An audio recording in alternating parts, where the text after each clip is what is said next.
Welcome to the first episode of the No Chords But the Truth podcast in association with the British Country Music Festival.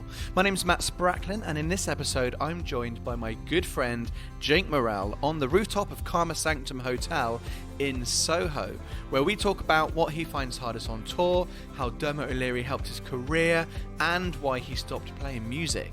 So let's jump on in. Here's Jake Morrell.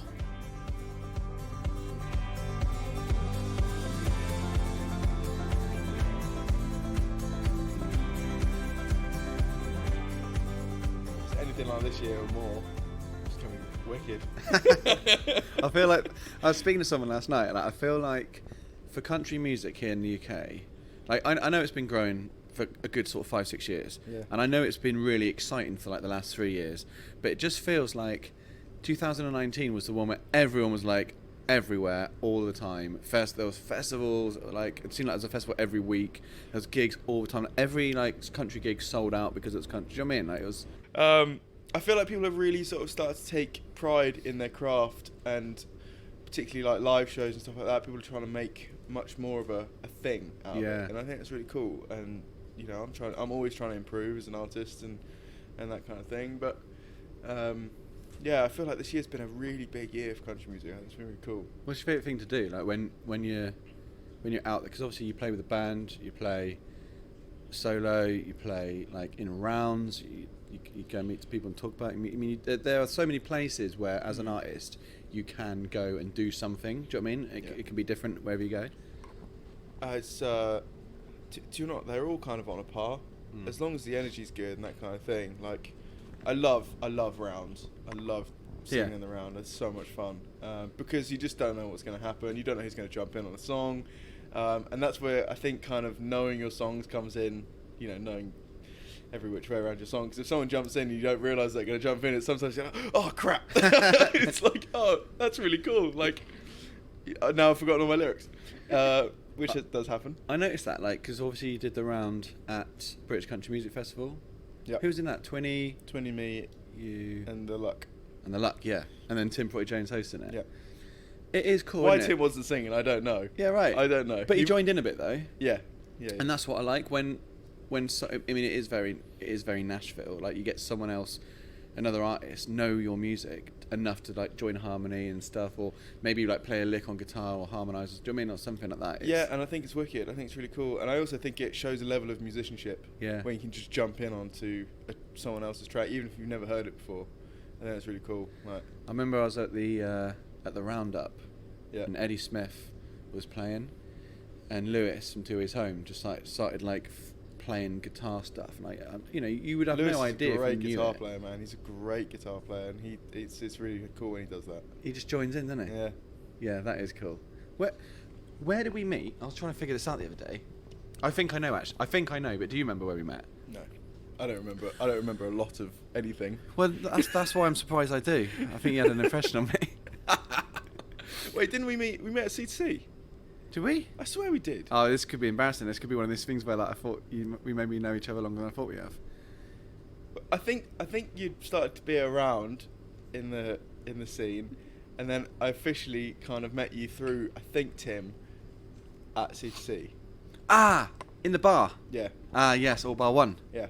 No, I do remember that. Yeah. Oh yeah. And I was kind of leaving. Yeah. And he said, "Oh, Jake Morrell." I was like, "Oh yeah, I've heard of you." Yeah, and I think that's where we met. But do you know where the first time we hung out was? At the Triple Threat launch. Oh yeah. I think anyway. That was a really fun night, actually. That's what I was pinpointing it to. Yeah, that was really cool. Yeah, that was good fun. Free gin. Win. You can't go wrong with free gin. You can't. You can't. Well, actually, let's start off. When I played in a punk band, like there was a time when we started out that our singer sang in an American accent. Mm-hmm. To the point where like we'd be even reviewed on it. Why is that happening? That happens, doesn't it, in the country scene? Like, what do you? I will not comment on this. Why not? No, it does. But that's because we're trying. You know, people are heavily influenced by the American scene, and I think that just comes with it. I try not to do that. You don't, yeah.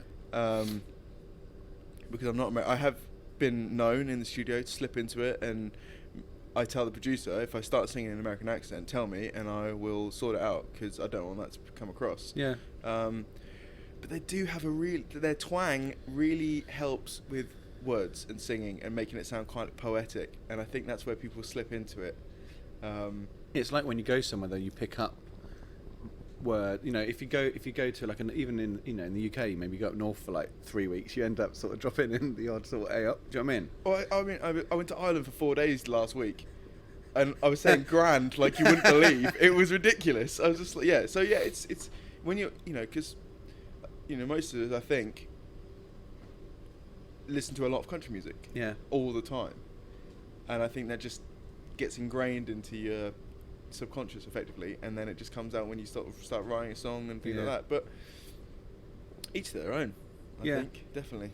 Yeah, I don't think it's detrimental. I just find it interesting because obviously you don't hear, many. I find it strange, like if you sang in an American accent and then all of a sudden start talking in the harshest Essex accent ever. I find that very strange. But again, each to their own, and if it sounds nice, it sounds great, doesn't it? Like, Yeah, it's just one of the things I want to check out on Twitter every now and then. Like, just not my opinion. Like, I drafted a tweet that said, English singers with American accents, thoughts, just to see what people might bite at, but only in the devil's advocate kind of way. Because you're right, like it is easy to slip into that, and like that's why I prefaced it by saying, I was in a band with a singer that did it really easily. Like, do you know what I mean?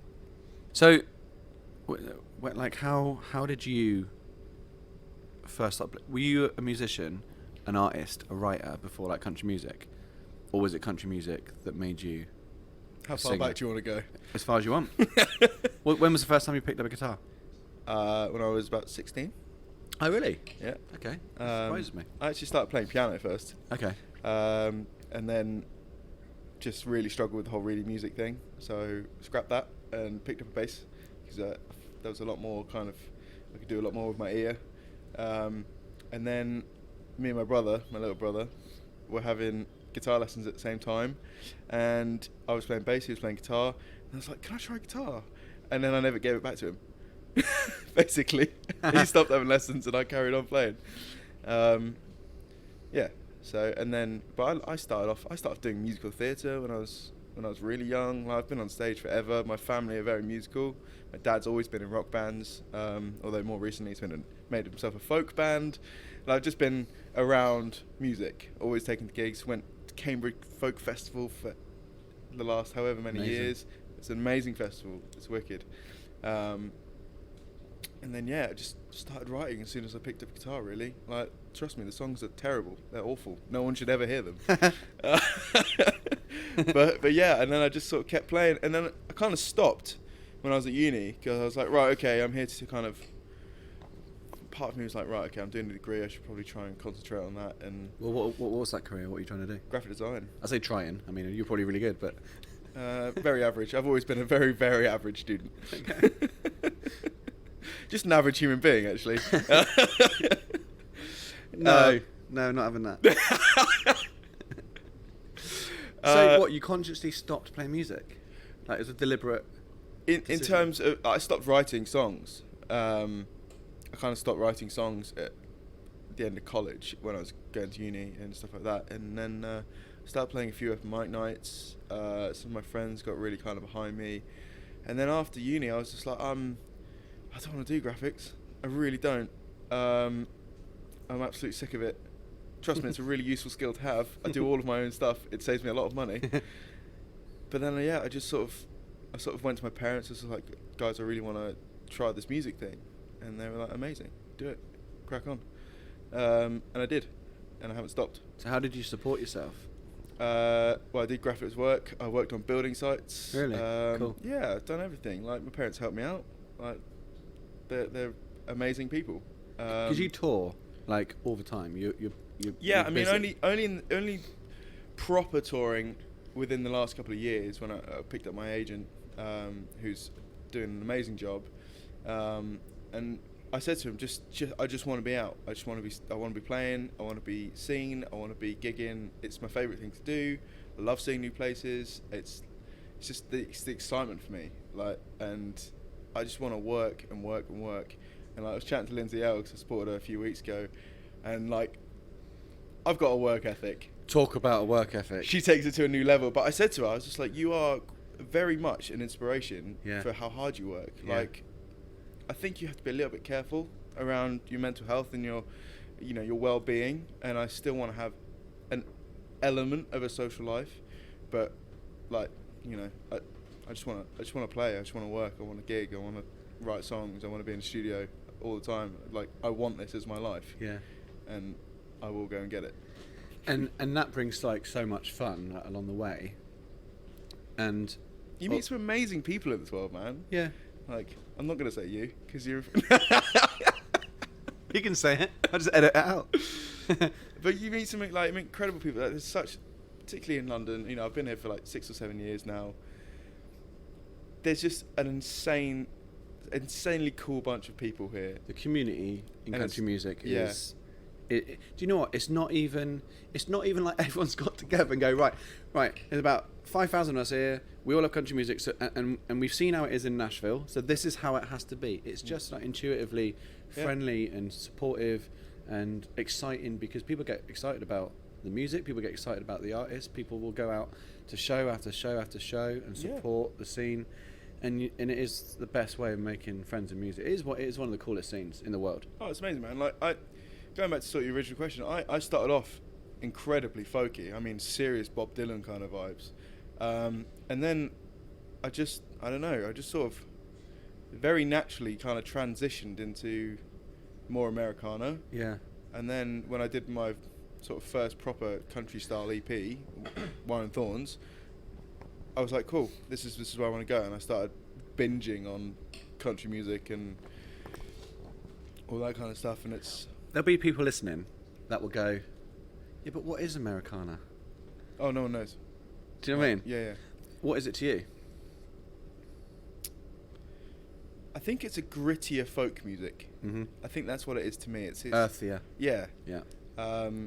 It's adding in. I don't really know how to explain it.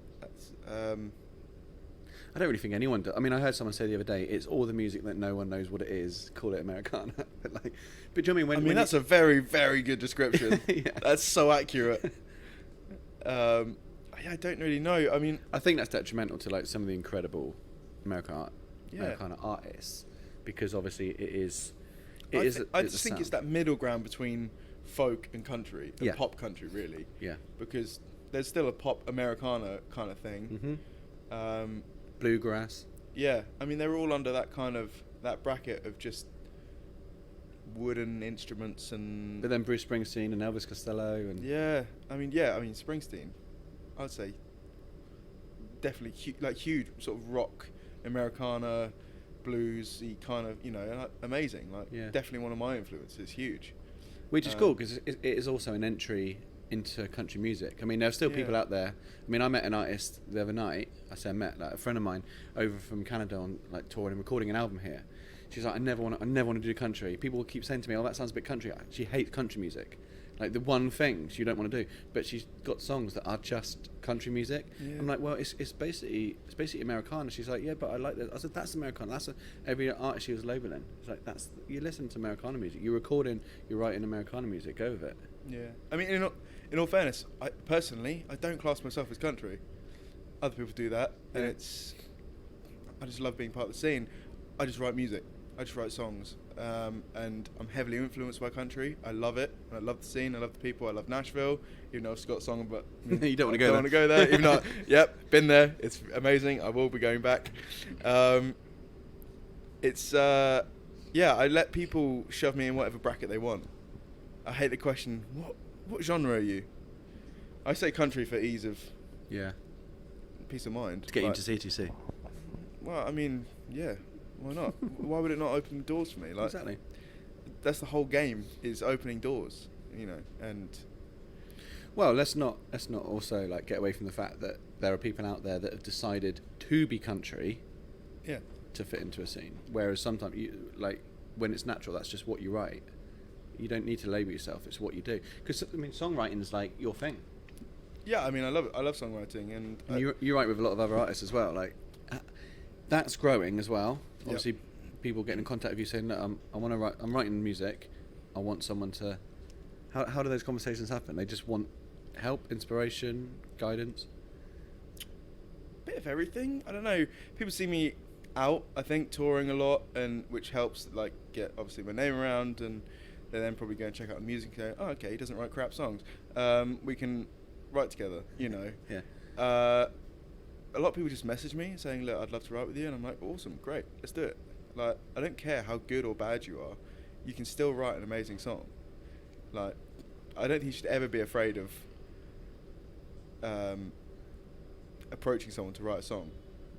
Definitely not. It doesn't matter how big or small they are. I mean, definitely it gets, you know, I've worked with some very amazing people who've done some hilariously big things, and it's a little bit scary, but everyone's just a person. Yeah.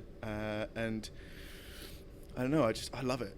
I love it. I was writing with Emily Faye yesterday. I got contacted by a girl called, I think it's a Maried? Oh yeah, Mairead. Mairead. Mairead. Yes. Okay. She messaged me yesterday saying, can we write in the new year? Been talking to Els Bailey about writing, which I think would be so much fun. Yeah. And then like I said, I've got writes next week.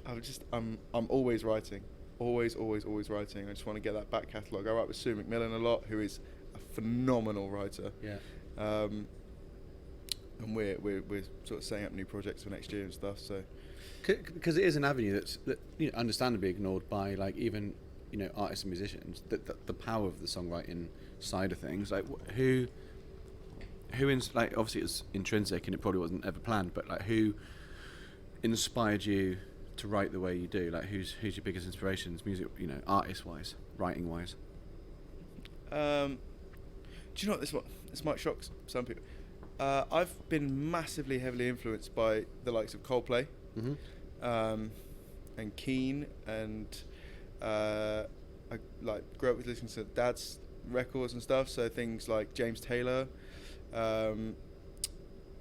Springsteen, obviously, Rolling Stones. Like they're just sort of the stuff that's sort of always been there in the background. I think I've just kind of always been around music. Like it's always playing in our house. Always there's something. And like my drummer Lewis has the most insane music taste ever. And when we're touring and we've done gigs for years, we've been playing, you know, music together since we're about 15, I think, like at some vague level. He's just always introduced me to a whole eclectic mix of music. You know, it ranges from classical right, you know, through to Bon Iver, and then it's I think just I want to absorb as much songwriting capability as I can, like not just shove myself into one genre and, you know, write about trucks. Yeah. I feel like the strapline for this is going to be the nicest man in country music. Yeah, I'm trying to give Keith Urban a run for his money. Dermot O'Leary. Yep. What was that about? That was thanks to my mum. Was it? Yeah. What happened there? So he used to do a thing on his show called Some Mums Do Indie. Right. I don't know if you remember this feature. Nope. This is before we moved to the breakfast show. So back in 2016, even though I still ramble on about it. So he does that. He used to do that. And basically, my mum, without me knowing, sent in my track Wire and Thorns. They absolutely loved it. They played it on the show. I got a huge response, which led me to getting a slot at Glastonbury that year, via invite from Emily Evis, which was amazing. Brilliant. And then they heard about that and invited me back in to play live on the show, which was terrifying because I would say in my head, still quite fresh. So we did. I took three of my band members, and we went to the show, and I think, you know, there's obviously a few fair million listening to BBC Radio 2 and stuff. And then that's how I met my management, because he recommended me. I was at the top of his list of songwriters to sort of look out for, and it was really amazing. And he's a really lovely guy, and isn't he? Made me feel incredibly welcome, and his whole team are really lovely, and I literally owe him a lot, as well as my mum, who yeah. Shout out to mum. Shout out to mum. My mum's a legend, mate. She's nuts, but she's a legend. Because, like, you know, what's beautiful really is that musicians and singers and artists and bands, they still, and rightly so, feel that radio play is just like, it's almost like the holy grail. Do you know what I mean? And I think it still is. Yeah, I definitely think. I mean, I think streaming's coming up in that kind of like getting on a big playlist. but to hear yourself on the radio, there's something about it, isn't there? Yeah, definitely. No, it's because I have been played on Radio 2 since. I think Brad Paisley. Brad Paisley gave Freewheeling a spin earlier this year, which was amazing. I think he just took a few UK artists and. I think he heard my show, to be fair. I think he did. That's it. Yeah. He's been listening. But but in reality, and I think the answer would probably be yeah, of course. But like, how does that then have a knock-on effect to, I don't know, popularity, streams, social media growth? Like, if you get radio play, I think it's huge. I think it's still massive. Good. Yeah, I think. Because what do you do when you get into the car? You either put a Spotify playlist on or you put the radio on. And it's normally a BBC radio station, unless you're in London and you love the pirate stations, that kind of thing. I think it's massive. I think if you can get on a A or B playlist for Radio 1 or 2, you're in. Like, unless you do something drastically wrong and stop producing music and stop working, there's a gateway there, and I think that's what everyone's asking for. That's what everyone wants. Yeah. I mean, look at the Shires, Walt Thomas, and their radio play on Radio 2. I think it's helped form their careers.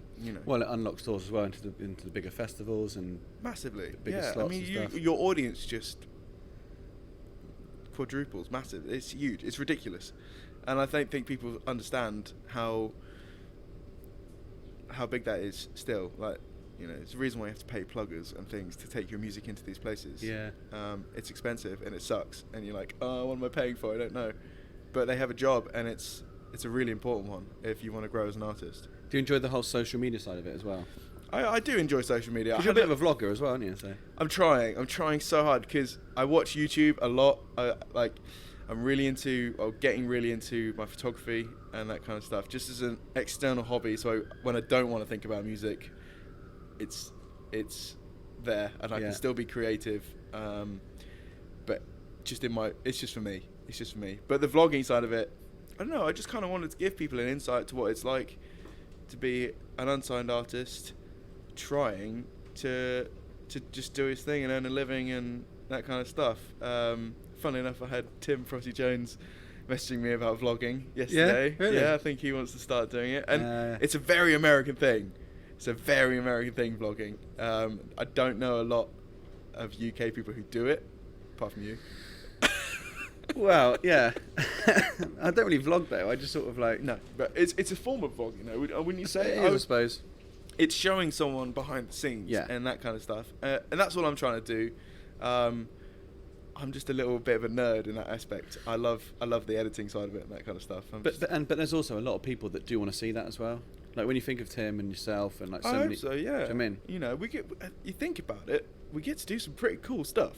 Like, we get to see some pretty cool people and meet some cool people, and yeah, I mean, we travel a lot. Like, I've been to Scotland 3 times this year. Well, I had a Twitter question earlier on from Jeff King that said, when are you next coming back to Newcastle? Yeah, Jeff was relentlessly trying to get me. Oh, is he? Okay, right. That's just a tweet I got in. Okay. No, I mean, I'm going to be touring. I can imagine all of next year. I've just got emails through about festivals and things coming through already. It's going to be a really busy year, and I, of course, would love to go back up to Newcastle. I had so much fun. Newcastle's fun. It's a wicked city, man. I'd never been before, but I did it the Introducing Nashville this year at the Sage. Oh, yeah. Which was one of my favourite venues of all time. It was like, where they're having like the council meetings in like the Star Wars films. Yeah. It was like the inside of that. It's mad, man. It's so cool. And they were all really lovely. But the city was wicked. Really cool. So here's the thing. People watching social media, people seeing like you traveling around. We've talked about like how fun it is. Talked about like how cool it is to like tour, hang out with friends, write music, play, record music in the studio, or get radio play. What is it? It may be more than one thing, but what is it you struggle with the most, or find really hard about what you do? I would have to say, and it's certainly definitely been apparent this year, is being on my own a lot. I'm on my own all of the time, and I don't mind my own company. I think I'm okay, but it does get a little bit lonely sometimes, you know. And it's when I get the opportunity to bring my band or just like my guitarist or whoever along for the trip. It makes it a lot more fun, and a bit easier. I do a hilarious amount of miles on my own, and that's what I really struggle with, and that just plays on the mental health side of things. I grew up around mental health, so it's very much a key thing in my head. My parents ran mental health home back in Norfolk, so and I'm aware how brutal this industry is. Hence why I took some time last week to just blank out. Go off grid. Yeah, I went to Ireland and took my missus and stuff, and it was lovely. But I just think sometimes you need to reboot. And yeah, so it's definitely the being on your own thing. So have you got ways of dealing with that? Because I talk to people. Yeah. Just I will talk to strangers, and you kind of. I mean, do you know what the thing is about the country music scene is the people will just come and talk to you. Yeah. Like if they're there to see a gig, like maybe you're supporting or whatever, they'll just come and talk to you, and they're just like, oh hey, how's it going? And you just interact with people, and that's really lovely. The struggle is then when you get in the car and you've got a 4-hour drive to do on your own, and it's really boring. So yeah, I just kind of do that. I try and be social. I try and go out to shows when I'm not, and see people who are in the scene, because everyone's working all the time and it's very busy. So yeah, I don't know. It's just I feel like I'm rambling. No, it's not. It's it's good. It's a good thing. Going to see other shows obviously is a good thing as well. There's a lot of people that wouldn't get to go out and see other bands play. And obviously I mean, that's the great thing about being in London. There's usually always something on, which is quite cool. I mean, yeah. Well, I mean, coming at it from the homegrown side of things, we are a relatively small country. Mm-hmm. There are a lot of shows that go on all the time, and this actually might roll into probably the last question I'd want to ask, and that would be, what's your advice to anyone who wants to just get to the level you're at? The amount you tour, the records you're putting out. What would you say to someone to someone who would ask the question, how do I get there? In this scene that is like a homegrown community. I would say work hard. Don't be afraid to approach venues. And write, or at least try to write the best songs possible. Really vet yourself. I'm very lucky to have my dad, for instance. My parents are very critical, but in such a good way. Whenever I perform, whenever I think, and if you don't have someone to do that for you, it's just try and do it for yourself. Yeah. I don't know, quality over quantity, I think is would be my main message. Just work hard. I think if you want it, you got to go get it. And I think that's the most cliche thing I probably could have said, but it's actually true. Yeah. Can't avoid it. No, and you're gonna have low points and you're gonna have high points, and you need to, when you're at the low point, you need to remember why you're doing it, and you need to remember that feeling, because it's tough. It's not easy. It's like I am exhausted all the time, but I don't care because I want it. And it gives you inspiration for writing more songs. Absolutely, yeah. Just take life by the scruff of the neck. Scruff of the neck, and say, "Cool, let's have fun." That sounds terrible, doesn't it? That's not good. Okay, right, country song. Oh man, that's good. Yeah, I don't know. Keep writing. There's so many things. What's the best? I want to ask you one last thing. What's the best thing you've done so far in your music career? That's a really hard question because there's a lot. If you go back and do one of the things you've done again, what would it be? I'd go back and play. I would love to do the Long Road gig that I did this year. Oh, that was brilliant. That was in such the a moment. honky tonk. was unbelievable. I was on such a high after that. It's not even the biggest stage, and I don't care. It was the atmosphere and the crowd were unbelievable. And because I think I went into it with such low expectations, I was Really? it's Friday. It's Friday at 4:00. Everyone's going to be still at work. There's going to be no one there. And they turned up. Rammed. It was rammed. And they move. were all singing and they were all dancing. They were having a great time. And phenomenal.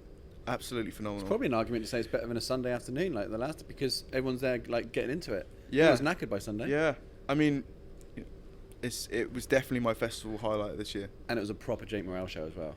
Do you know what I mean? Because everyone was singing. Everyone was singing. And if I can get that to an arena level, I will be a very, very happy man.